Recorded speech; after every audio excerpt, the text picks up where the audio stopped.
Tafsir Al-Azhar Quran Surat An-Nisa ayat 92 bagian kedua. Menurut riwayat Abu Bakar Ibnu Hazm dari ayahnya, dari neneknya, bahwa Rasulullah pernah mengirim surat menentukan peraturan diat ini kepada ahli Yaman yang isinya menerangkan bahwa diat dengan unta ialah 100 ekor unta, dan tertulis pula bahwa kalau diganti dengan emas ialah 1000 dinar. Menurut riwayat Abu Dawud dari Jabir bin Abdullah bahwa Nabi Shallallahu Alaihi Wasallam mengatur diat dengan unta 100 ekor, kalau dengan sapi 200 ekor, kalau dengan kambing 1000 ekor. Diat yang dibayar dengan pakaian ialah 200 tel pakaian baru. Semuanya dibagikan kepada waris orang terbunuh itu menurut hukum faraid. Di dalam kitab Muwatta Imam Malik tersebut bahwa di zaman pemerintahan Umar bin Khattab, kalau diganti dengan perak ialah 10.000 dirham. Lanjutan ayat, kecuali jika mereka bersedekah. Artinya diat itu bisa dihapuskan saja kalau sekiranya ahli kerabat dari yang meninggal itu menyedekahkan saja. Artinya mereka merelakan dengan hati yang jujur pemberian orang yang membunuh manusia yang mereka cinta itu. Di dalam ayat ini disebut bersedekah. Dan kita pun tahu arti yang mendalam daripada sedekah, yaitu pemberian dengan hati yang jujur, hati yang tidak ada dendam. Memang memberi maaf sangat dianjurkan oleh agama, supaya hilanglah dendam kesumat yang sangat bersimahara merajalela di zaman jahiliyah itu. Yang dendam darah bisa turun-temurun.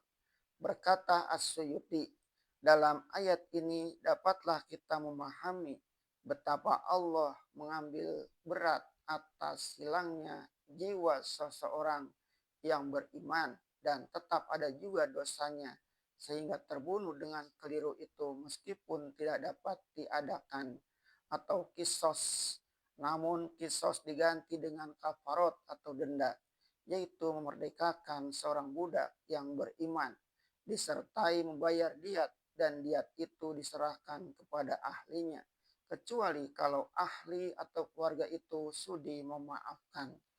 Dalam hal ini timbullah beberapa hasil renungan ahli fikih. Kalau tidak membunuh dengan keliru itu anak kecil atau orang gila, mereka hanya membayar kafarot yang dibayarkan oleh keluarganya pula atau akilah. Diat perempuan separuh dari diat laki-laki. Di zaman kita sekarang ini, meskipun peraturan syariat Islam tidak atau belum berlaku di beberapa negeri Islam, terutama bekas jajahan termasuk Indonesia, niscaya umat Islam sendiri harus berusaha agar hukum ini berlaku dalam masyarakat mereka. Berpuluh kali kejadian pembunuhan dengan tidak sengaja, terutama karena orang ditubruk mobil di jalan raya, adalah terlalu meringankan peri kemanusiaan kalau sopir atau pembawa mobil itu hanya dihukum 6 bulan penjara karena dia menggiling orang tidak dengan sengaja.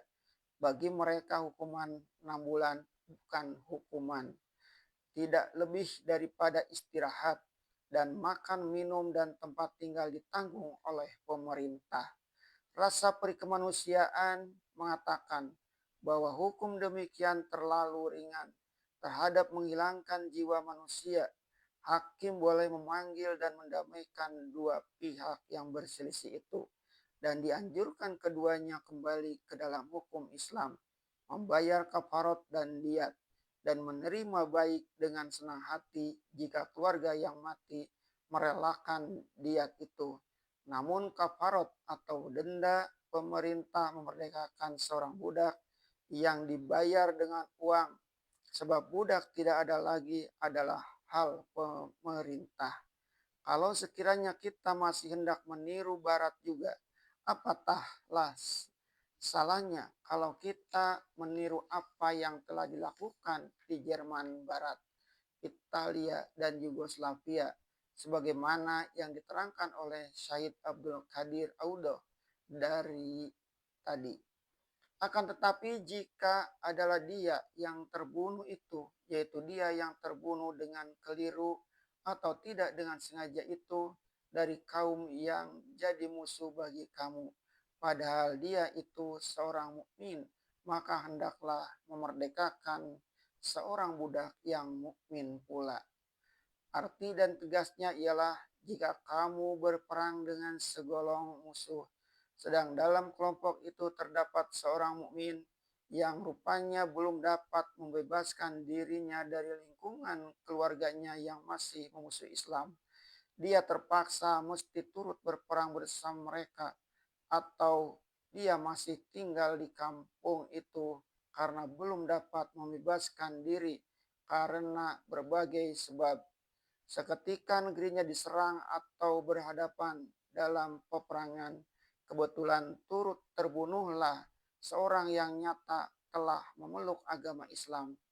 Hukumnya ialah supaya yang membunuh tidak dengan sengaja itu memerdekakan seorang budak yang beriman pula, tetapi dia tidak dikenakan diat.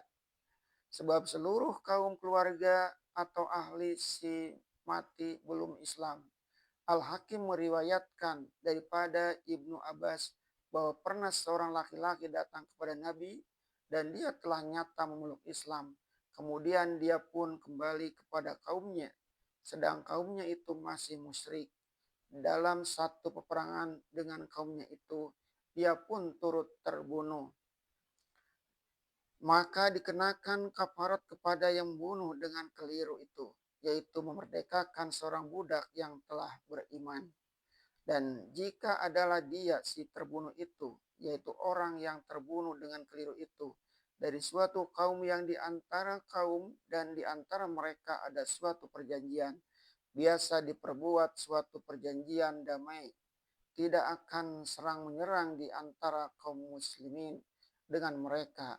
Kaum musyrikin atau ahlul kitab yang dinamai kaum zimmi atau perjanjian aman dan berdamai.